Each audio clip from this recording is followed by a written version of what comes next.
Hello everyone, আজকে যেহেতু ইতু সংক্রান্ত, চলো আমাদের বাড়ি থেকে যাচ্ছে ইতু ভাসান করতে। তো আমাদের নিয়ম হচ্ছে এই ইতু সংক্রান্তির দিন, মানে কার্তিক মাসের লাস্ট দিনকে তো এটাকে জলে ভাসান করতে হয়। তো যাচ্ছে ভাসান করতে, আমিও সঙ্গে যাচ্ছি। সেই একটু ভিডিওটা তোমাদের সাথে শেয়ার করছি, বলবে ভিডিওটা কেমন হয়েছে। ছোট ছোট বাচ্চাদের ভিডিও, তো জানিও।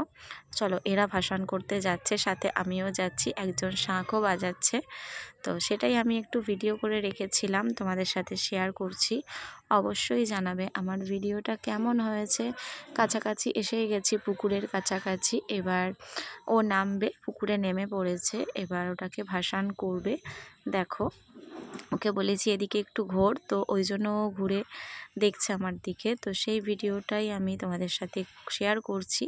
অবশ্যই জানাবে কেমন হয়েছে। এদিকেও ভাসান করছে, মানে আজকে সবার ইতু, মানে যাদের যাদের হয় প্রত্যেকেই আজকে ভাসান করবে। যাদের বাড়ি কার্তিক পুজো হয় এটা নাকি করতে হয়, তো অনেকের নিয়ম আছে। তো ভাসান হয়ে গেছে, এবার আমরা বাড়ি ফিরছি, সেটাও একটু ভিডিও করেছি। চলো তোমাদের সাথে শেয়ার করছি। তো চলো, কেমন হয়েছে অবশ্যই জানিও। Bye bye.